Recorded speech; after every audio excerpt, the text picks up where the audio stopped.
He was just a single dad on a quiet back road in the middle of winter until he saw her. A soldier, exhausted, frozen, clutching the hands of two little girls in torn boots. He pulled over, and in that moment, a choice was made that would change all 5 lives, forever. Before we begin this true-to-the-heart story of resilience, love, and a miracle born from kindness, if you believe in second chances, in quiet strength, and in the power of doing the right thing when no one's watching, we invite you to subscribe. Your support helps us share more stories that heal, inspire, and remind us that hope can arrive on the coldest of days. Now let's begin. The snow had been falling for hours. It blanketed the quiet highway like a secret being kept soft and endless. Jack Monroe tightened his grip on the steering wheel of his aging pickup truck, its heater wheezing against the bitter Wyoming cold. He squinted through the windshield as flakes danced in the high beams, obscuring the world into whiteness. It was just past 9 p.m. on a Wednesday in December. Most folks in Willow Creek were home by now, curled up by fireplaces, sipping hot cider, watching the evening news. But Jack had pulled a double shift at the repair shop as usual. He didn't mind the silence. Silence didn't ask questions. Silence didn't expect answers. As the road curved past the outskirts of town, something caught his eye. A shape, no 3 shapes, moving along the snowy shoulder. Jack eased his foot off the gas. His heart clenched before his mind could catch up. A woman. In uniform. She was hunched forward, cradling a child and one arm gripping the hand of another. The wind tugged at the frayed hem of her army jacket. The girls, maybe 5 or 6 years old, were bundled in mismatched winter coats, one with a hat too large, the other with shoes too thin. Jack's truck rolled to a stop beside them. The woman didn't turn immediately. She pulled both girls closer like a reflex. Jack rolled down the window, halfway bracing against the sudden chill. "Ma'am," he said, his voice calm, steady. "You shouldn't be out here. It's below freezing." The woman looked up. Her face was young, but the eyes had seen too much. They flicked to the license plate, the man behind the wheel, then back to the road. "We're fine," she said. Jack glanced at the children, one of them shivering so hard her teeth chattered audibly. "You're not fine," he replied gently. "I'm not a threat. My name's Jack Monroe. I live just up the road. I've got heat soup and a spare couch." She hesitated. Her fingers tightened around the little girl's mittened hand. "You're a soldier," he said, nodding toward her jacket. "And a mother. That's reason enough for me to care." "I'm not their mother," she said quietly. "They're my nieces." He saw the truth land in his chest with more weight than he expected. "They've had a long day," she added, softer now. Jack stepped out into the snow, leaving the engine running. Slowly, without sudden movements, he unzipped his coat and crouched down to the girl's level. "You two want some hot chocolate?" he asked. With those tiny marshmallows, the twin girls looked up at their aunt. One of them nodded tentatively. The woman swallowed hard, then nodded too. The warmth hit them the second they stepped inside his small but cozy house. The old wood-burning stove crackled in the corner. A handmade quilt rested on the couch. The kitchen smelled faintly of cinnamon and grease remnants of Jack's last attempt at French toast. Jack handed the woman a towel. She shook her head. "Dry them first," she said. Her voice was firm but not unkind. He crouched again, gently drying the twins' soaked sleeves and untangling their scarves. They let him. That alone told him everything he needed to know about her character. When they were settled with mugs of cocoa and blankets, he turned to her. "You have a name." She hesitated. "Sierra," she said finally. "Sierra Maddox. Nice to meet you, Sierra Maddox. Can I offer you something stronger than cocoa?" She cracked the barest smile. "You got bourbon. I got instant coffee and 2 aspirins. That'll do." They sat at the kitchen table while the girls dozed on the couch. Jack studied her out of the corner of his eye. Her hands trembled slightly as she held the mug. Not from the cold, this was something deeper. "You stationed nearby?" he asked. She shook her head. "Just discharged. Temporarily. Knee injury. I'm between things." "Where were you headed?" "Nowhere, really. I thought maybe Idaho. I heard there's work. You walk into Idaho wasn't the plan." Jack nodded. He didn't pry.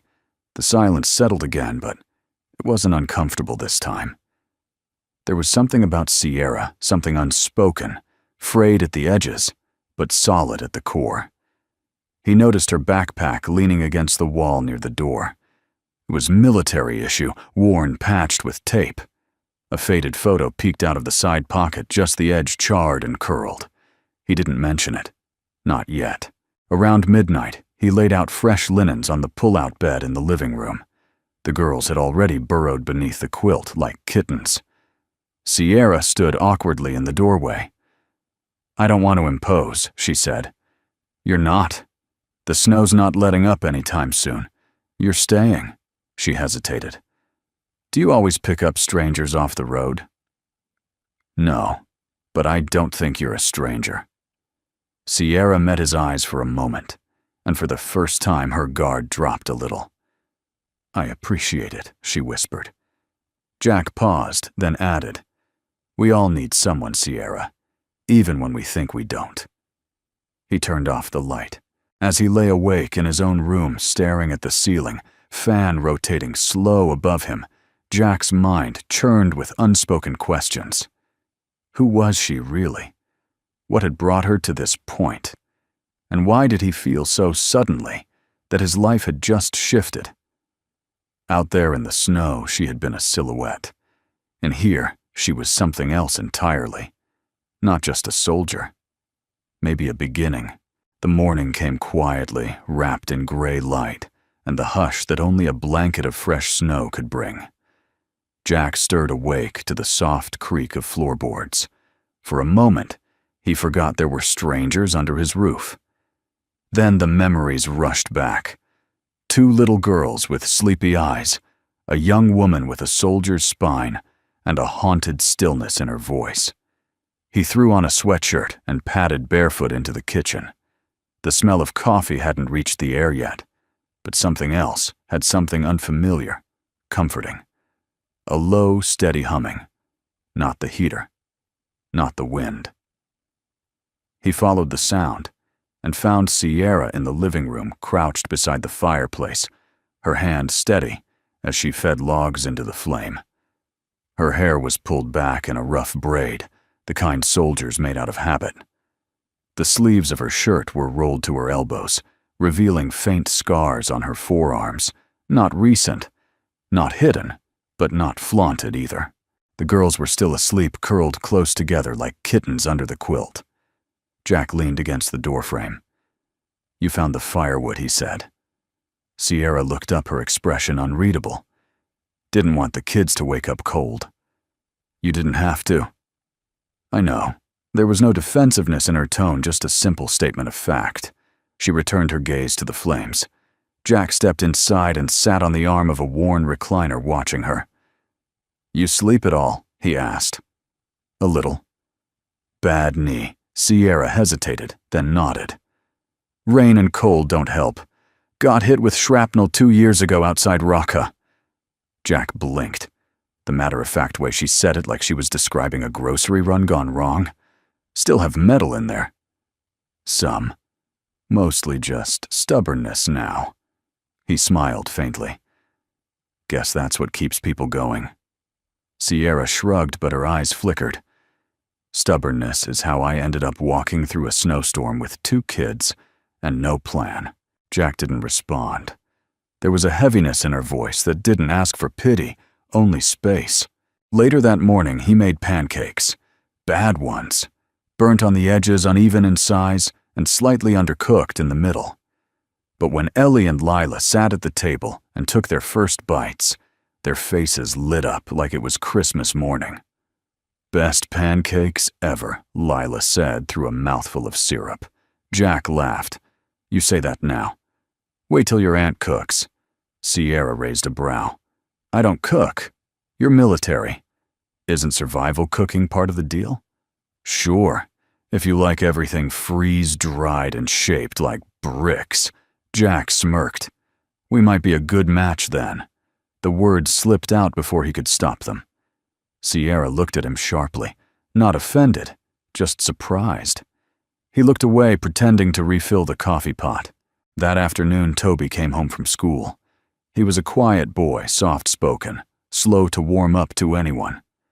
At 8 years old, he had seen more withdrawal than welcome in the past 2 years. But when he spotted Ellie and Lila coloring by the front window, his eyes lit up in the kind of way Jack hadn't seen in months. The girls looked up. Who's that? Jack nudged Toby forward. This is my son. Toby, meet Ellie and Lila. They're staying with us for a while. Toby didn't say much, just nodded and sat cross-legged beside them, picking up a red crayon. The three fell into easy, wordless companionship. Sierra watched from the kitchen, arms crossed, unreadable. Your boy's good with them, she said. He's good. Period. Just doesn't show it to everyone. She nodded. Kids are like that. They feel more than they say.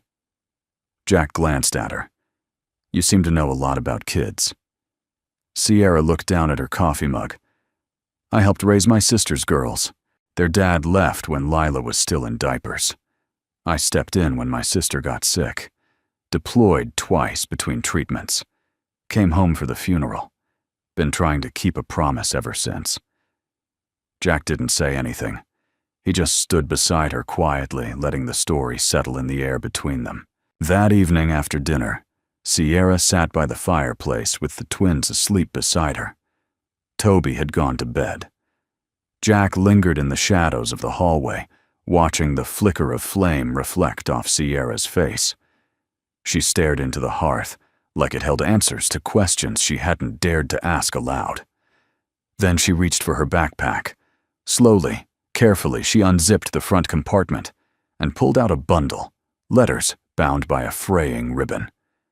Her fingers brushed over them with a reverence Jack recognized instinctively. He took a step forward.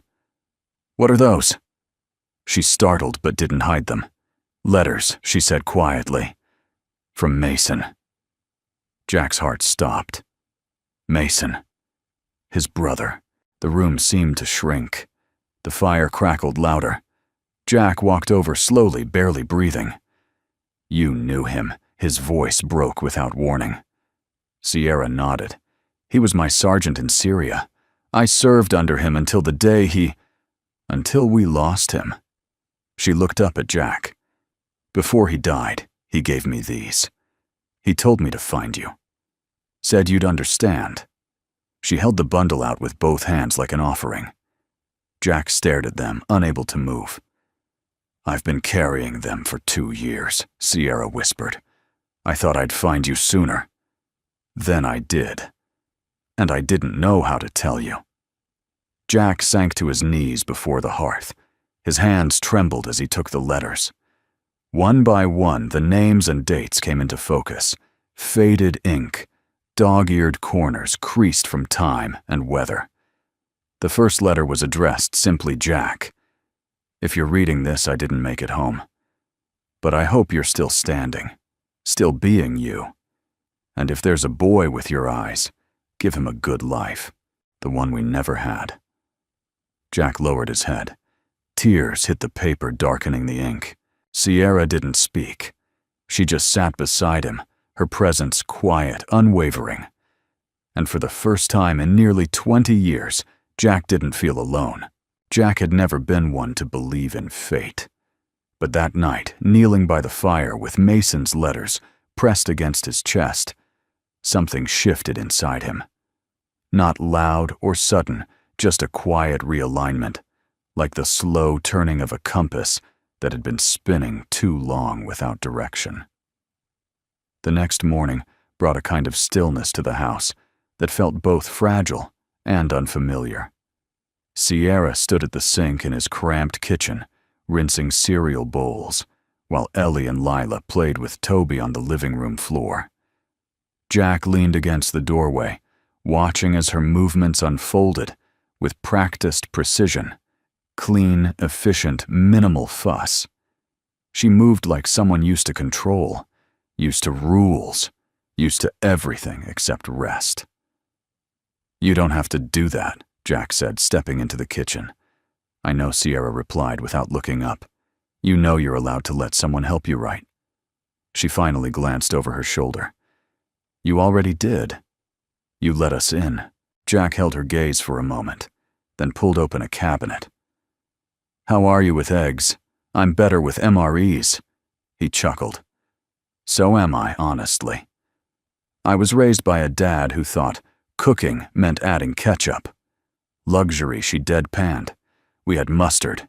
It caught him off guard, and he laughed, a deep, genuine laugh he hadn't heard from himself in a while. Sierra smirked and handed him a clean pan. They worked side by side, her scrambling eggs, him burning toast. The kids' laughter filtered in from the other room like sunlight through a dusty window.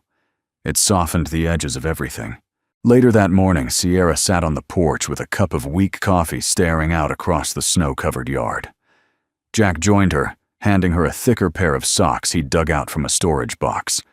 "These belong to Mason," he said, sitting beside her. Figured he wouldn't mind.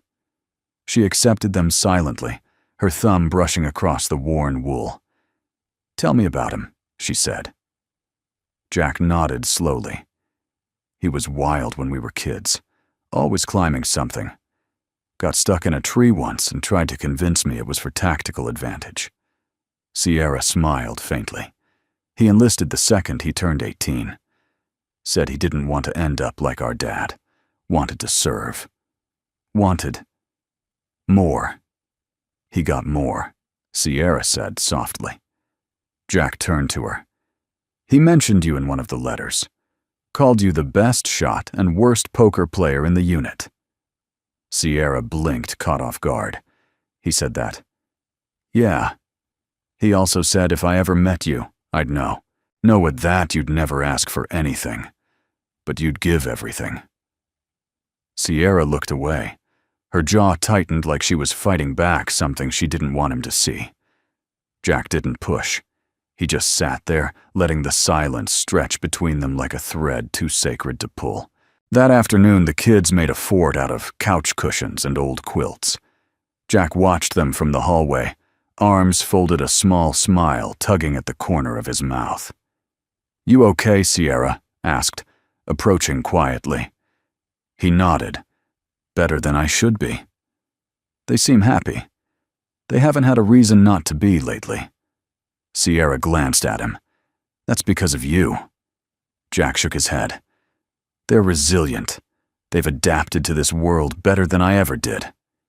"You gave them something safe," she said. "That's more than most." He turned to her, his expression softening. "You talk like someone who hasn't done the same." Sierra didn't reply. Instead, she sat on the floor near the fort, resting her back against the wall. Jack joined her. The hardwood was cold, but the nearness was warm.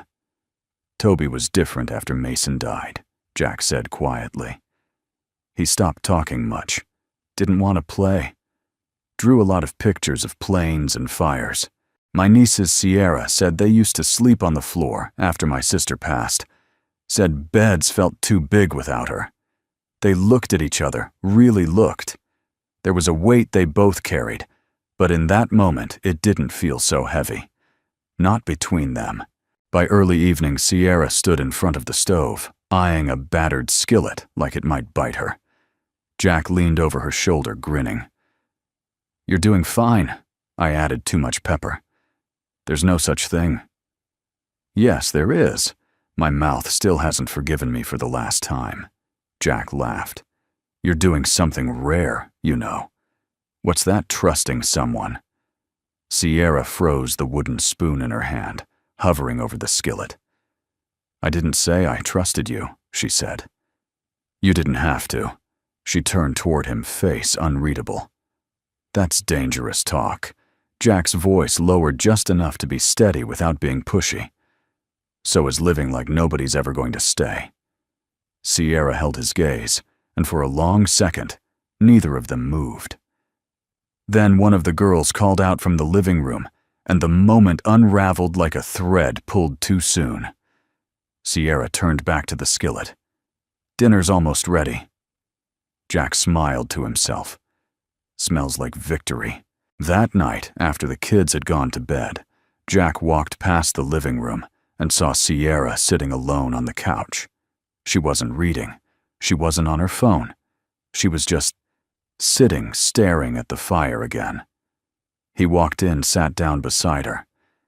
"Do you ever stop waiting for the next bad thing?" she asked. Jack thought for a moment. "No. But sometimes something good shows up instead.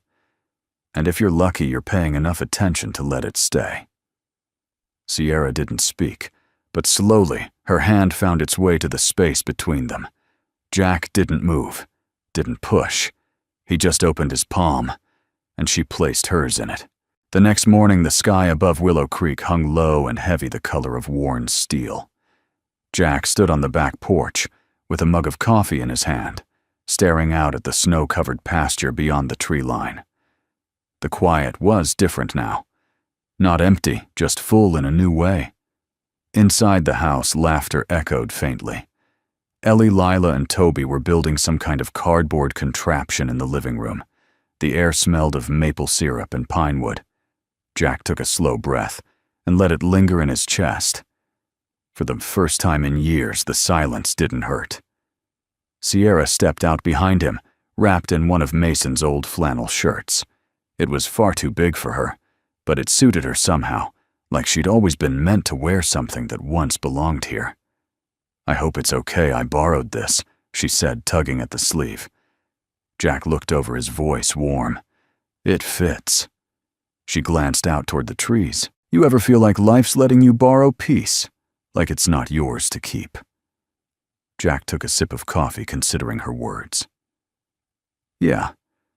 But sometimes the things we borrow, we end up earning." They stood in comfortable quiet for a beat longer, before Sierra looked at him uncertain. "Would it be all right if I showed you something?" Jack nodded already, knowing what she meant. They sat cross-legged on the floor by the fireplace, the twins still busy in their imaginative world, and Toby quietly drawing nearby. Sierra reached for her backpack and unzipped the inner pocket with a care that bordered on reverence. She pulled out a small bundle bound with faded green twine. Letters, aged, weathered corners curled from time and memory. Some were written on military stationery, others on scrap paper, one even on the back of a ration box lid. She placed them gently between them like sacred offerings. Jack swallowed hard.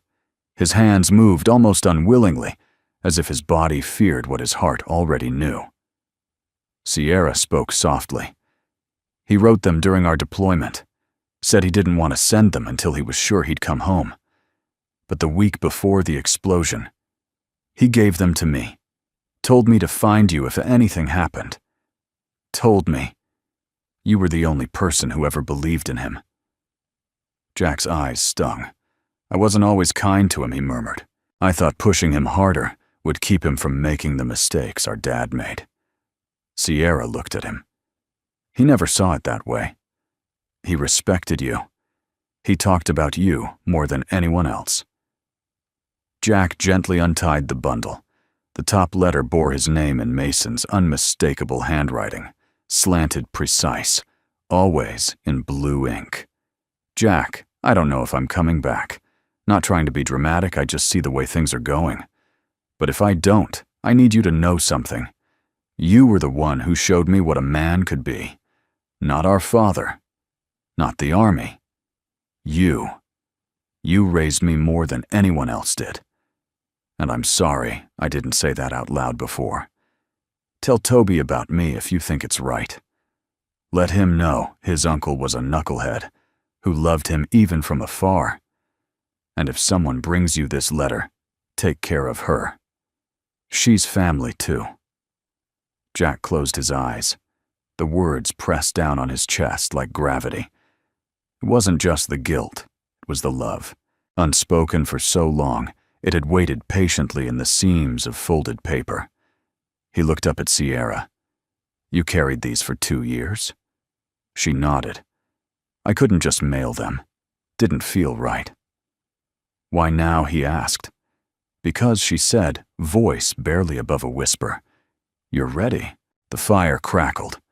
Outside, the snow had started falling again in fine, deliberate flakes.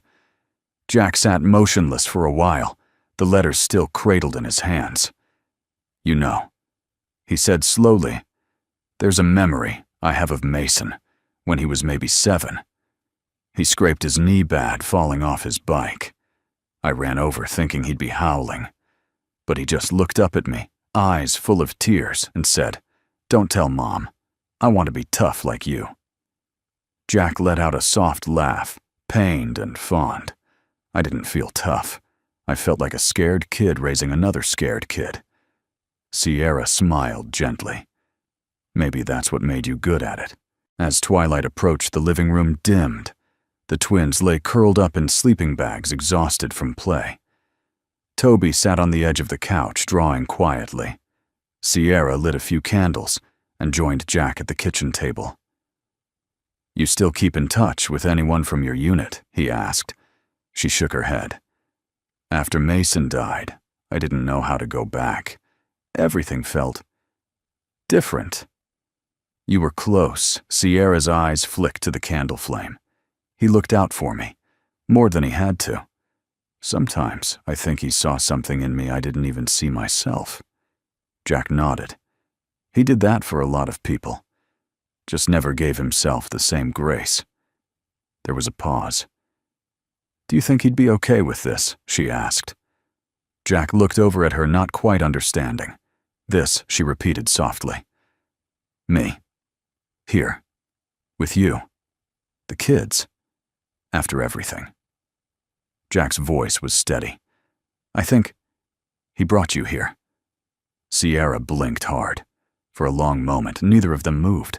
Then quietly, Jack reached across the table and placed his hand over hers. He said, "You were family," he added.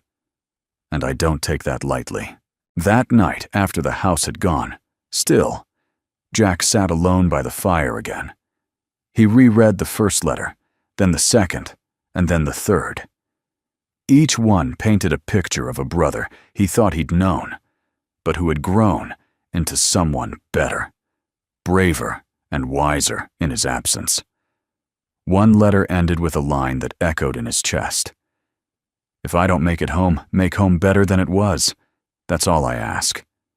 Jack folded the letters, returned them to their ribbon, and placed them in the center drawer of the old writing desk in the hallway. Not to be hidden. To be kept. He looked toward the hallway, toward the sleeping woman, and the children who had filled the silence with laughter. And for the first time since Mason's funeral, Jack Monroe didn't feel like he was living someone else's story. He felt like he was finally beginning his own. The sun dipped low on the horizon, casting long, amber shadows across the snow-blanketed yard. The light flickered through the bare cottonwoods, warm and golden despite the frigid air. Jack stood on the porch, mug of lukewarm coffee in hand shoulders, wrapped in a thick denim jacket lined with fleece. The air smelled of pine ash and the faint memory of supper. Inside, Sierra helped the kids into pajamas. Lila giggled as Ellie tried to hop on one foot with a sock halfway on, and Toby's laughter followed, soft and delighted, as if even he didn't quite believe it was his own. Jack smiled.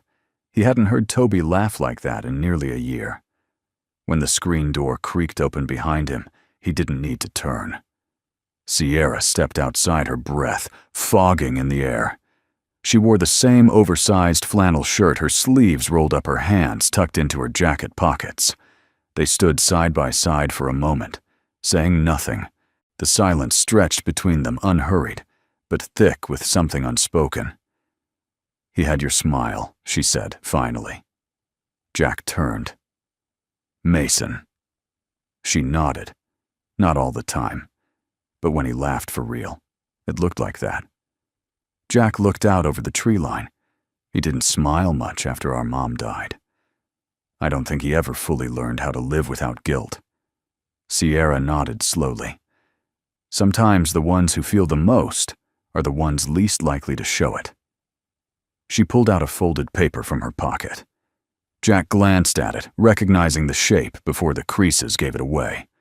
Another letter, he asked. She shook her head. No. This one's mine. He looked at her. I wrote it to myself. After Mason died. Never meant to show it to anyone. I'd sit with it some nights. Remind myself I was still here. Jack said nothing. He didn't move, didn't interrupt. His silence was its own kind of permission. Sierra unfolded the page carefully, as if afraid it might tear under the weight of memory. If you're reading this, you survived another day. You carried your weight. You didn't run.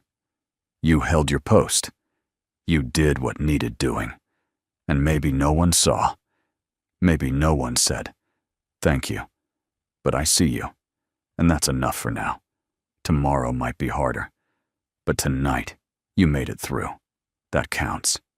That counts." Jack exhaled slow and quiet.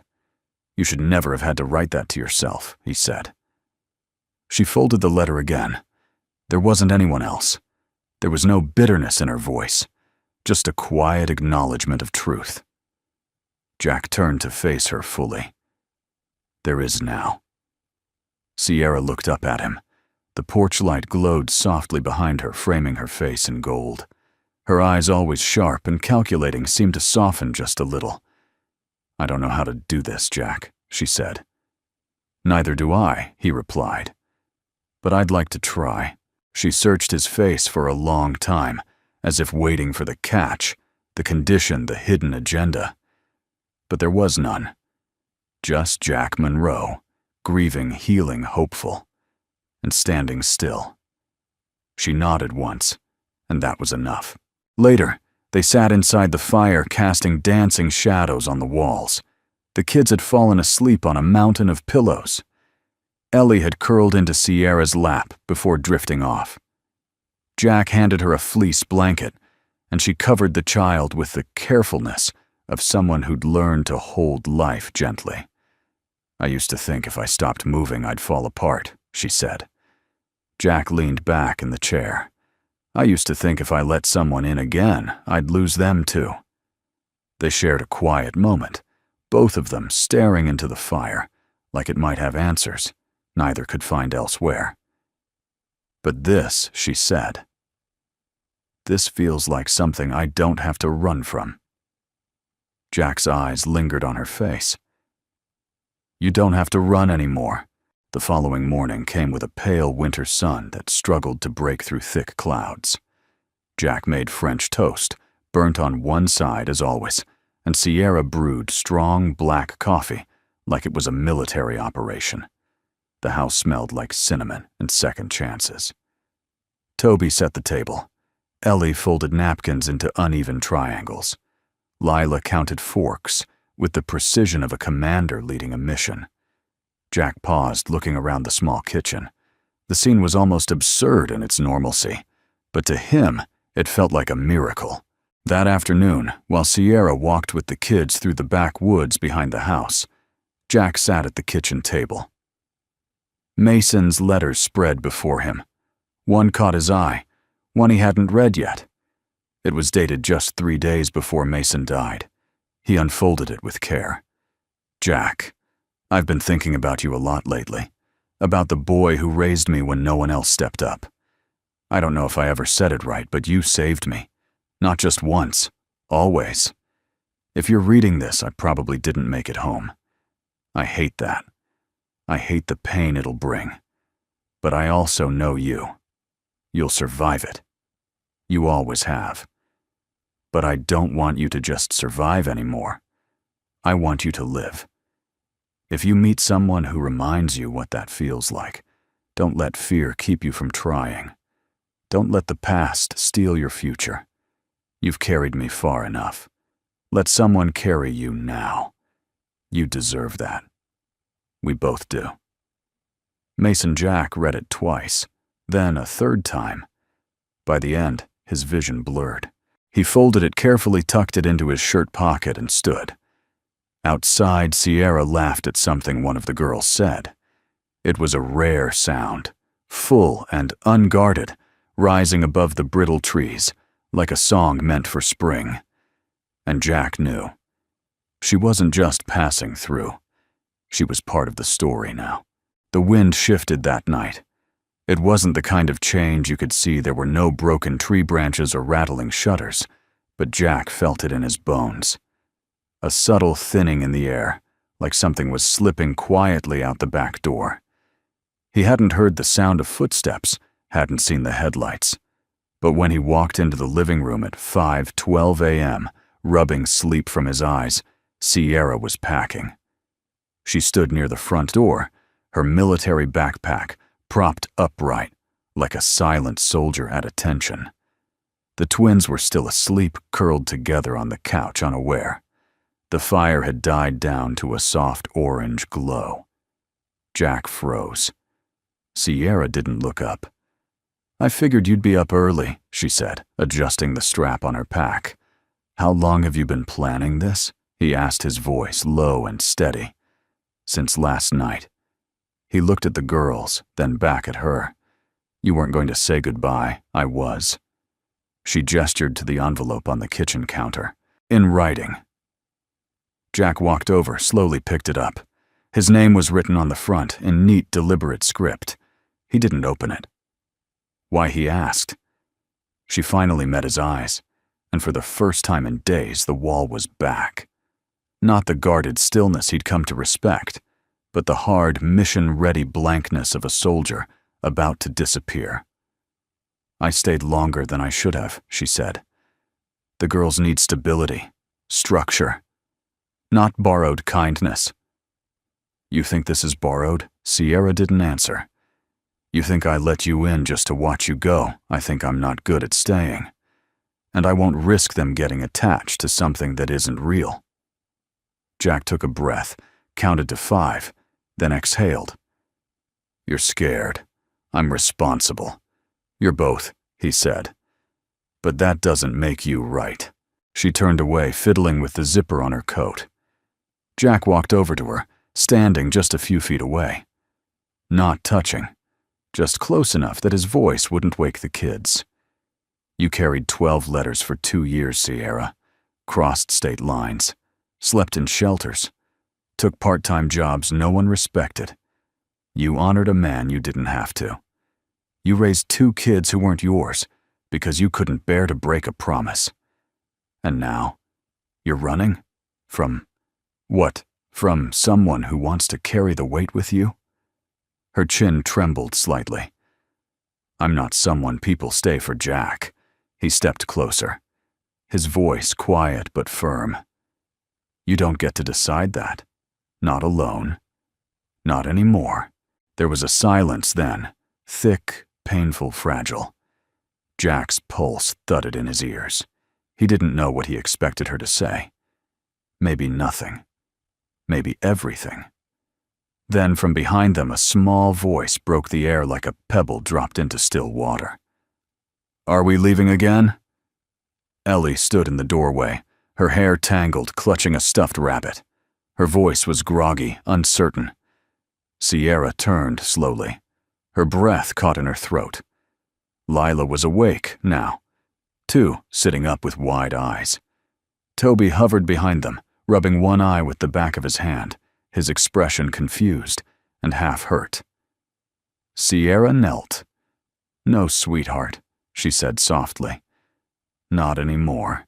Later that morning, after the sun had broken through the clouds and spilled gold across the frosted trees, Jack stood at the stove, flipping pancakes. Again. Sierra sat at the table sipping coffee. This time she didn't flinch when their knees brushed beneath the table.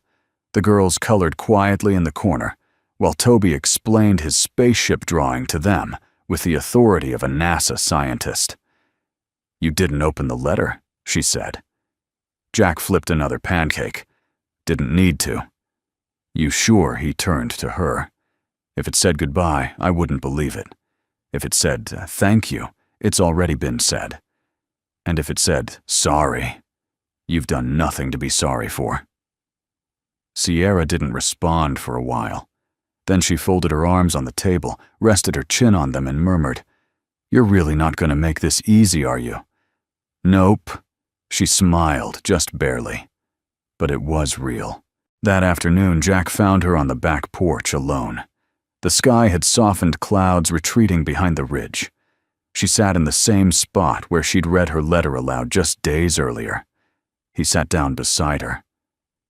"I keep thinking about what Mason wrote," she said, "about letting someone carry me for a change." Jack nodded. "I've spent years trying to prove I didn't need anyone." "You succeeded," he said. "But it cost you." She looked at him. "Are you offering to fix me?" "No," he said gently. "I'm offering to stand with you. That's all." A silence passed between them. Not tense, not painful, just full. Full of all the things still being learned. Full of the quiet miracle that people like them, people who had given up on belonging, were still capable of finding home. That night, as the stars came out over the snow-covered field, and the last embers of the fireplace crackled low, Jack laid Mason's final letter on the mantel, not to forget, but to honor. He looked at Sierra curled on the couch with Ellie tucked under one arm, Lila asleep on her lap. Toby sat beside her, leaning slightly into her side. And Jack smiled. Because sometimes the hardest choice wasn't staying or leaving. It was believing that this warmth, this unlikely belonging could actually be yours. The knock on the front door came just after breakfast. 3 slow taps, spaced evenly, neither urgent nor casual. Jack looked up from the sink where he was rinsing the kids' cereal bowls. Sierra froze mid-sentence at the table, instinctively reaching for Lila's hand. Even Toby stopped tying his boots. Knocks like that didn't come often in Willow Creek. And never, at 8:15 a.m., Jack wiped his hands on a dish towel and opened the door. Standing on the porch was an elderly man with sharp eyes and a cane carved from gnarled maple wood. He wore a heavy brown coat, the collar turned up against the wind, and a knit cap pulled low on his forehead. His beard was white-trimmed but full, and his posture, despite the cane, was unmistakably military. Jack's instinctive wariness melted the moment the man spoke. "You, Jack Monroe?" His voice was rough like gravel but steady. "Yes, sir," Jack replied. "Can I help you?" The man gave a slight nod. "Name's Walter Finch. You don't know me, but I knew your brother."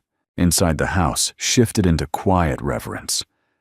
Walter sat in the rocking chair by the fireplace, cradling a cup of hot coffee with both hands. Sierra sat across from him, back straight, lips pressed in a thin line. Jack leaned against the archway to the kitchen, arms folded, eyes unreadable. "I served with Mason in his last deployment," Walter said, pausing before each sentence, as if each word deserved space to breathe. "I was the old man in the unit. They used to call me Gramps. Not behind my back, right to my face." Jack allowed a ghost of a smile. "He never talked much about himself," Walter continued, "but he talked about you, and about her." He nodded toward Sierra. Sierra didn't flinch. "He saved my life," she said quietly. Walter looked at her eyes sharp beneath white brows. "And you honored him more than most ever could." He reached slowly into his coat and pulled out a folded page, crisp, white, official-looking. "This is why I came," he said, handing it to Jack. Jack unfolded it. It was a letter from the Veterans Legacy Foundation, signed and notarized, outlining a full housing grant and educational assistance package for dependents of fallen service members, applied for on behalf of Sierra Maddox and the 2 girls she now cared for. Jack blinked. "You did this?" Walter nodded. Mason and I had a pact. If one of us didn't make it, the other would look after whoever was left behind. Took me longer than I wanted to find her, but a friend forwarded a blog post. Your name was in it. A local story about a vet and 3 kids being taken in during a snowstorm. I knew right away it had to be you. Jack glanced at Sierra, who was staring at Walter, like she couldn't quite believe he was real. I thought the system had forgotten us, she said. Walter let out a quiet chuckle. Oh, it tried. But some of us don't forget promises. They spent the next hour poring over the details, benefits, deadlines, next steps. Sierra listened silently, her fingers tight around her coffee cup. Her jaw clenched. Jack noticed how she kept blinking like she was trying to keep something behind her eyes from spilling out. When Walter finally stood to leave, Jack walked him out onto the porch. You didn't have to do all this, Jack said. Walter looked out at the trees. No, I wanted to. He tapped the porch railing lightly with his cane. Mason was a good man. But more than that, he was trying to be better. That matters more than most people realize. Jack nodded, his voice softer. He didn't think he deserved anything good. Walter looked him square in the eyes. None of us think we do. But that doesn't mean we don't. Inside, Sierra was still seated, the paperwork spread out on the table in front of her, like a map to somewhere she never thought she'd go. Jack returned, took the chair beside her. You okay? She nodded slowly. I'm just not used to things working out. Maybe it's time you got used to it. She gave a soft laugh, the kind that sounded like someone testing the idea of hope. You realize what this means? She asked. A house. School for the girls. I could actually build something stable. You are building something stable, Jack said. You just needed someone to lay the foundation with. That evening, Sierra sat outside on the back steps wrapped in a blanket. The kids were inside with Toby, drawing rockets and stick figures and houses with too many windows. Jack joined her with 2 mugs of cocoa and sat beside her without speaking.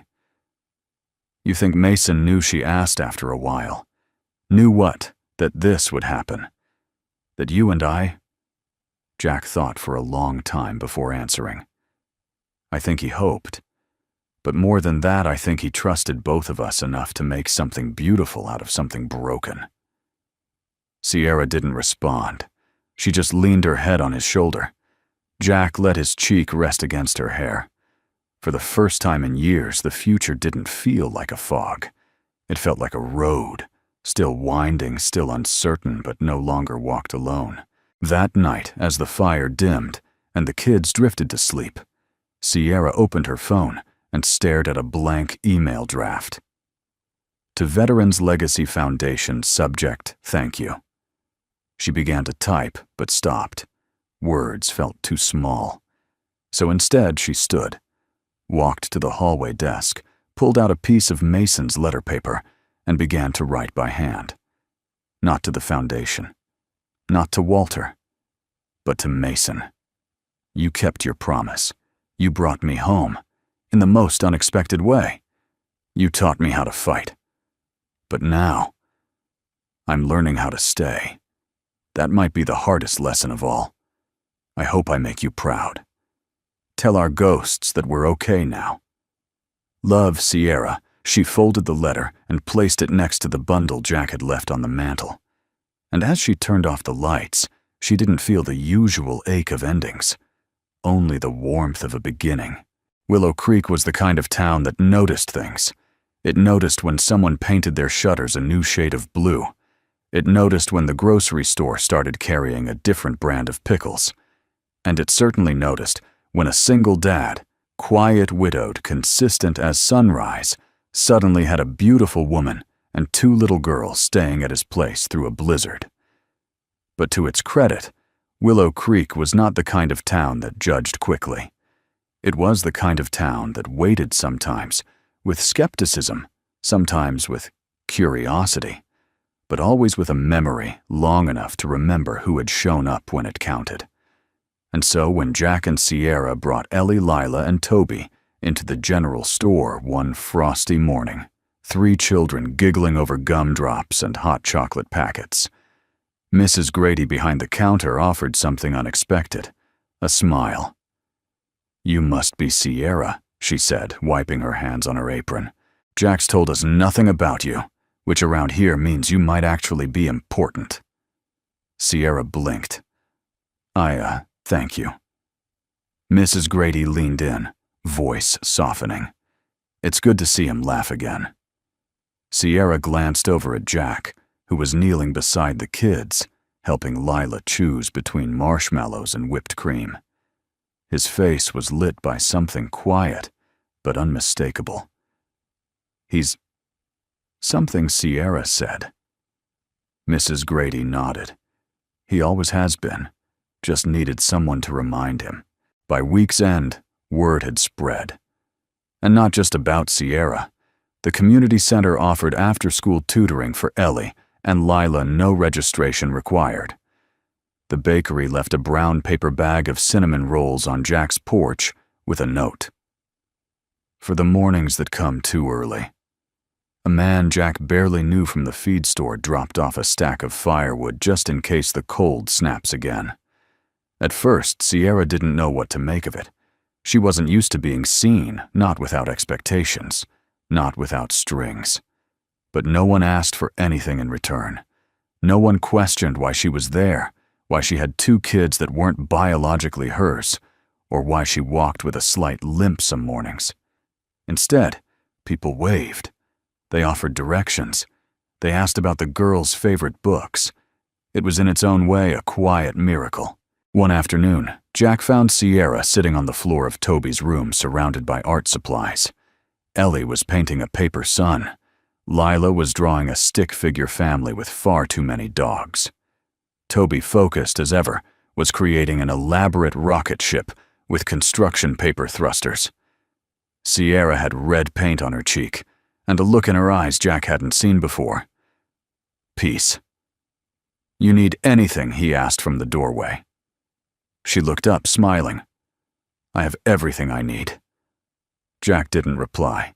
He just watched her, something tender stirring deep in his chest. That evening, after the kids had gone to bed, the 2 of them sat on the porch steps with mugs of tea, watching the stars blink slowly into view above the pines. "It's strange," Sierra said. "What is I've been in combat zones with less tension than my own mind. But this place, this house, it's like the noise is finally quiet." Jack took a sip of tea, his voice low. "Sometimes stillness is the hardest thing to trust." Sierra nodded. "Especially when you've lived so long bracing for the next explosion." They sat for a while, neither rushing the silence. Then Sierra added, "I didn't think people like me got homes like this. Or second chances. Or..." Jackman rose. Jack looked at her, his expression unreadable at first. Then he reached over and took her hand, not with urgency but with something that felt deeply intentional. "You didn't get this, Sierra. You built it." The next morning, a letter arrived in the mailbox. Handwritten. Elegant script. A return address from the edge of town. Sierra read it at the kitchen table, her hands trembling slightly. "Dear Miss Maddox, I lost my son in Iraq in 2006. For a long time I believed his death was meaningless. But yesterday I saw you walking those little girls to school, head high, hair loose, letting the sun fall on your face like someone who survived. I saw my son in you, not in uniform, but in spirit. Thank you for reminding me that some sacrifices aren't lost. They just bloom somewhere else. Welcome to Willow Creek, Agnes Whitmore." Sierra folded the letter slowly, eyes shining. Jack read the look on her face and said nothing. He just placed a hand on her back, steady and warm. That Sunday, they walked into the tiny white church on Main Street, Jack in his only clean button-down Sierra and a soft blue sweater Ellie had picked out. The girls held hands as they skipped ahead. Toby walked just behind, carrying a folded drawing like it was sacred scripture. The pews were full of familiar faces, faces that had watched Jack raise a son alone, faces that had seen Sierra walk into town with frost on her boots and fire in her eyes. As they slid into a pew, Reverend Harris smiled from the pulpit. "We've got some new old souls with us today," he said gently. "And I think that's reason enough to believe we're still in the business of grace." Sierra didn't cry, but her hand found Jack's and didn't let go. That night, under a sky full of stars, Sierra opened her journal and wrote just 3 words: "I'm home." The first real snow after the storm came soft and thick, covering the yard like a clean slate. It wasn't the kind of snow that howled against windows or clogged back roads. This was gentler, heavy enough to stick light enough to play in. The kind of snow children remembered, and adults secretly hoped for, even if they complained about shoveling. Jack stood at the kitchen window, cradling a mug of coffee, watching 3 tiny figures wobble across the backyard in mismatched mittens and lopsided boots. Toby led the charge, his red scarf flapping behind him like a superhero's cape. Ellie and Lila trudged behind arms full of carrots, old buttons, and 1 dented metal pot for a snowman's hat. Outside, Sierra laughed, a rich, full sound that turned Jack's insides to something warm and unnameable. She knelt in the snow beside the kids, her cheeks, pink eyes bright. She'd never looked more alive, and Jack had never felt more certain. It took nearly an hour of rolling snowpacking, collapsing, and starting over, but eventually, the 5 of them stood in front of a slightly lopsided snowman with a crooked grin and twigs for arms that looked like he was shrugging in defeat. "He needs a name," Ellie declared. Captain Frostbite Toby said solemnly. Sierra smirked. "General Snow? Mr. Wiggleface!" Lila shouted, earning a round of laughter. "Whatever we call him, Jack said he's probably going to fall over by morning." "Just like real generals," Sierra muttered under her breath. Jack chuckled, shaking his head. "Come on, let's get inside before someone loses a toe." They trudged back to the house, boots, stomping noses, red gloves soaked. Jack helped the kids peel off their outer layers, while Sierra placed mugs of hot cocoa on the table, careful not to burn tiny tongues. Later, when the kids were busy building pillow forts and drawing comic books, Jack found Sierra sitting near the fireplace, rubbing warmth back into her fingers. "You haven't stopped moving since sunrise," he said, handing her a thick pair of socks. "Neither have you. I'm not the one who decided to engage in snow warfare before breakfast." She grinned, pulling the socks over her frozen toes. They needed something to remember. Something good. They will. She looked up at him, her smile softening. "So will I." Jack sat beside her. Close, but not too close. "You really didn't think you'd ever have this again?" he asked. "I didn't think I deserved it." He turned toward her. "Why not?" Sierra hesitated, then looked into the fire. "When you've seen what I've seen, when you've done things you don't talk about, it starts to feel like happiness is for other people, like you're only allowed to witness it from the outside." Jack nodded slowly, and now she looked at him, eyes steady. "Now I'm starting to think. Maybe some things don't have to be earned." Jack was quiet for a moment, watching the way the flames reflected in her eyes. "Tell me something true," he said. Sierra tilted her head. "What do you mean, something real? Something you haven't said out loud yet?" She didn't answer right away. Her jaw flexed, her hands curled in her lap. Then softly she whispered, "I'm scared of being happy. Because the last time I was, it disappeared." Jack took her hand gently, deliberately. "Then let's not rush it. Let's just sit here and be whatever this is. No promises. No timelines. She looked at him, breath-catching. But if I kiss you, he added, it won't be out of pity, or loneliness, or borrowed emotion. It'll be because I want to. Because you make the silence feel less heavy. Because when I see you laugh with those kids, I feel like I'm watching a sunrise in the middle of winter. Sierra didn't speak. She leaned forward and kissed him. It was not urgent or cinematic. No sweeping music, no perfectly timed thunderclap. Just a quiet press of lips, wary, unsure, but full of intent. It lingered, deepened, broke apart like breath in cold air. When they pulled back, neither moved. Their foreheads touched. The only sound was the distant giggle of children. "You okay?" he whispered. She nodded. Then, with a trembling smile, she said, "Yeah. I'm still here." That night, the kids camped out in the living room under a fortress of blankets and string lights. Jack made popcorn on the stovetop, burning the first batch, and Sierra sat on the floor, reading aloud from Charlotte's Web, her voice gentle, occasionally faltering when she reached a line that struck too close. By the time she finished the chapter, the twins were asleep, heads resting on either side of Toby, like puzzle pieces that finally fit. Jack watched them, arms folded, something reverent in his posture. "Looks like a family," he murmured. Sierra turned to him. "It is a family." He nodded. "But it still feels like a dream," he admitted. She stood, walked over to him, and placed a hand on his chest, right over the pocket where Mason's final letter still lived. "Then maybe this is the part," she said, "where you finally let yourself wake up and realize the dream came true."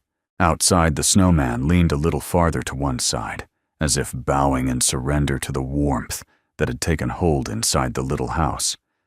But no one noticed. They were too busy building something that didn't melt.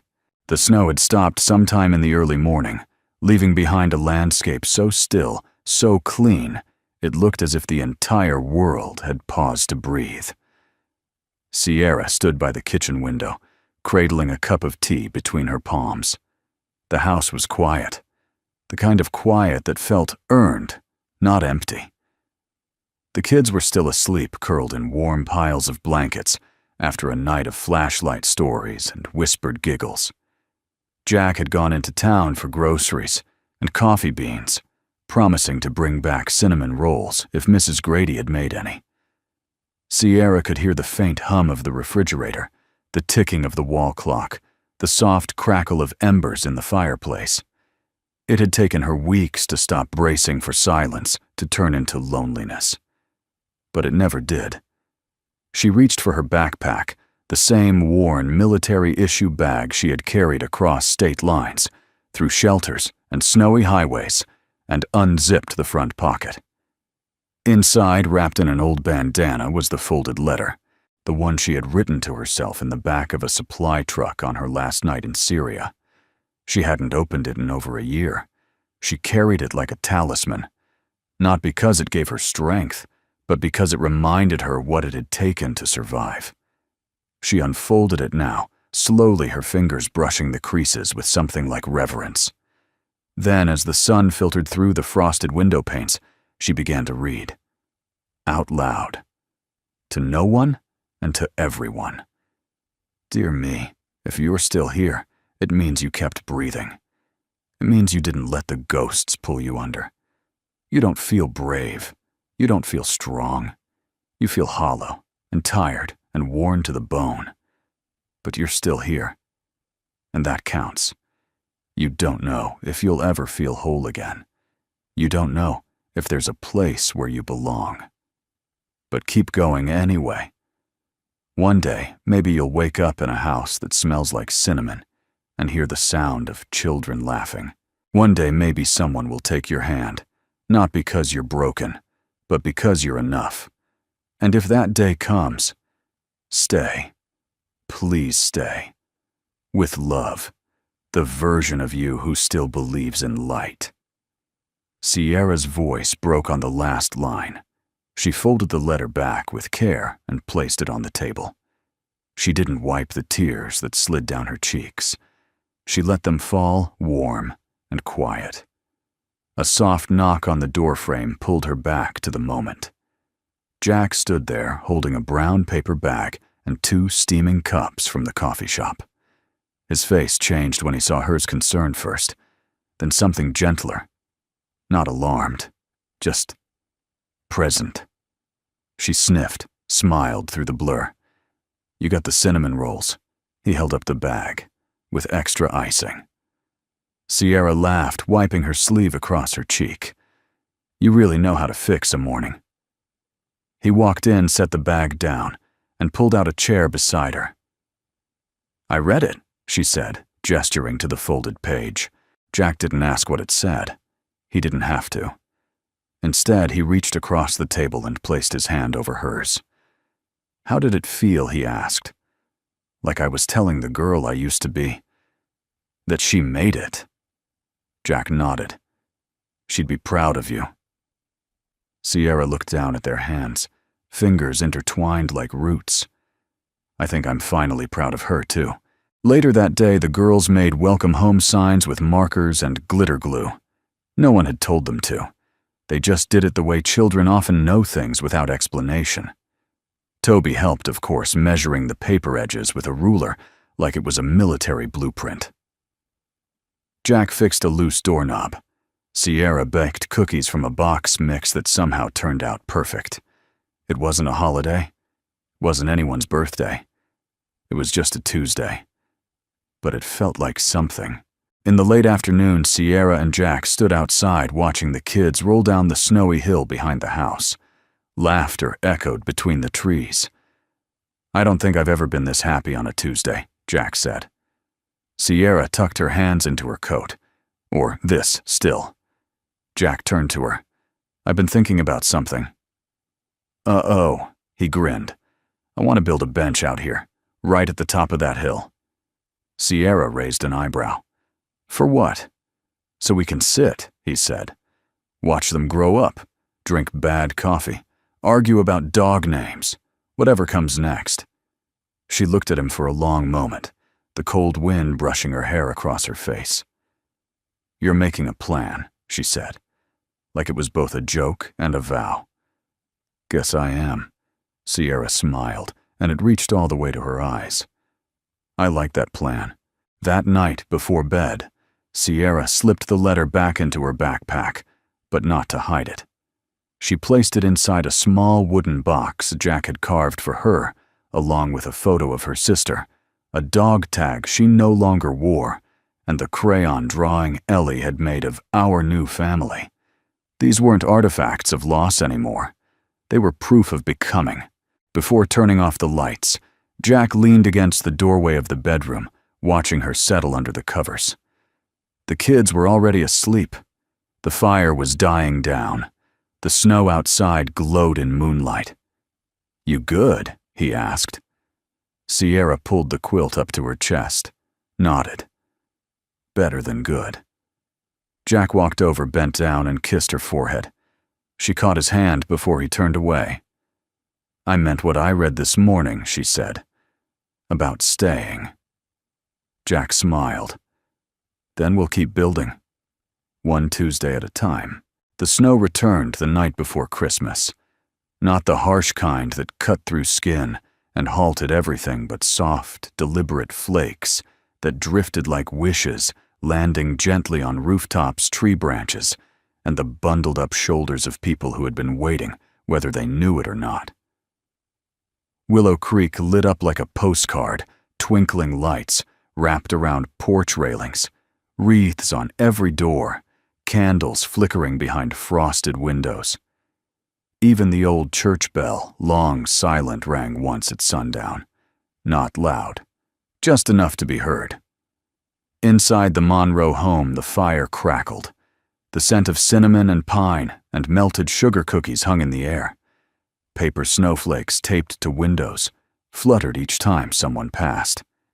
Stockings, hand-stitched by Mrs. Grady, now bore 5 names, one for each soul who now called this place home. Sierra stood near the mantel, adjusting Lila's tiny handmade ornament for the third time. Jack watched her from the couch, a quiet smile tugging at his lips. She was humming absent-mindedly but sweetly, as if the melody had always been hers, and she'd just remembered it again. "You keep moving that ornament," Jack said, teasing. "It's crooked." "No, it's not." "Maybe I'm crooked," she said with a smirk. Jack stood across the room and gently turned her toward him. "You're perfect." She opened her mouth to respond, but before she could speak, a shriek of delight cut through the house. "It's snowing again," Ellie shouted from the hallway. "Christmas snow." Toby appeared behind her, more composed but grinning. "We should check if the snowman's still standing." Lila came skipping in already in boots. "Can we give him a candy cane nose now?" Jack and Sierra exchanged a look. Jack laughed. 5 more minutes and we'll all head out." 15, Toby corrected. "We're on a schedule." Outside, bundled in layers and glowing with laughter, the children rushed toward the small hill. The snowman from last week, rebuilt twice, already still stood, though now leaning slightly more westward. They added new twigs for arms, replaced his lopsided eyes, and finally gave him a candy cane for a nose. Jack and Sierra stood hand in hand at the top of the hill, watching. "This was always my favorite time of year," she said. "Before the war. Before everything." "What changed it?" Sierra was quiet for a moment. Then softly, the silence after. Jack squeezed her hand. "You brought the sound back." She turned to him, tears threatening but not falling. "So did you." Later that evening, they gathered around the tree. The living room was glowing with candlelight and firelight, casting long shadows and soft halos. Ellie and Lila sat cross-legged in their pajamas, ripping into carefully wrapped presents. Toby handed out gifts, with the precision of a field commander, each one labeled in perfect block lettering. Sierra opened a small box from Jack. Inside was a simple silver chain with a pendant in the shape of a pine tree. "For roots," he said quietly. She looked at him. "And for staying," Jack nodded. "For staying." She leaned in and kissed him. Soft, grateful, certain. When it was Jack's turn, Sierra handed him a large, flat envelope. His name was written in her handwriting, strong and even, but with a small curl on the J that hadn't been there before. Inside was a framed letter. Mason's last letter. Typed out, printed on archival paper framed in oak. "If I don't make it home, make home better than it was. That's all I ask." Beneath the words, Sierra had added in a different font one line of her own. "He did Mason." "And now so have I." Jack's throat tightened. He didn't say, "Thank you." He just wrapped his arms around her and held on. Around 10 p.m., with the kids finally asleep, Sierra and Jack sat in the quiet glow of the fire. They didn't need words, just the crackle of logs, the occasional creak of the old floorboards, and the soft snowfall outside. Jack rose and returned with a small wooden box. "I found something in the garage a few weeks ago," he said. Inside was a weathered cassette tape labeled in fading ink, "Christmas 1992, Mason's Solo." He set it into an old tape player, turned the volume just loud enough to catch the static. Then a boy's voice, barely 12 years old, singing a slightly off-key version of "O Holy Night." The room filled with the trembling sound of childhood, earnest, brave, imperfect, unforgettable. Sierra covered her mouth. Jack's eyes were wet, but he didn't look away. When the song ended, the recording kept going. Mason laughing in the background, their mother's voice faintly scolding someone, then silence. "That's the only recording of him I have," Jack said. "I'm glad you shared it," she whispered. Jack looked around the room, the tree, the stockings, the letters and drawings taped to the fridge, the boots by the door, the sleeping children upstairs. "I think this is the life he wanted me to have." Sierra nodded. I think this is the life he helped create. Before they went to bed, Sierra slipped outside one last time, walking barefoot onto the porch, despite the cold. She stood still for a long moment, face turned up to the stars. She whispered something no one heard, but Jack, watching from the window, knew. She was thanking the ghost of a brother, a sister, a younger self, not for what had been lost, but for what had finally been found. And so it was that Christmas night in a small Wyoming town, where miracles came quiet and slow, 5 hearts once broken, once scattered, beat in rhythm beneath one roof. No headlines, no grand pronouncements, just a soldier who stayed, a man who forgave, a boy who laughed again, 2 girls who believed in snowmen and candy cane noses, and the memory of someone who never made it home, but somehow led them all there anyway. If this story touched your heart even just a little, we'd love to hear from you. Where in the world are you watching from tonight? Drop a comment below your words. Help us feel a little more connected, no matter how far apart we may be. And if stories like this bring you comfort, hope, or simply a quiet moment of reflection, consider subscribing to the channel. It means more than you know, and helps us keep sharing these gentle reminders that love, kindness, and second chances are still out there. Thank you truly for spending your time with us. From our little corner of the world to yours, stay warm, stay kind, and we'll see you in the next story.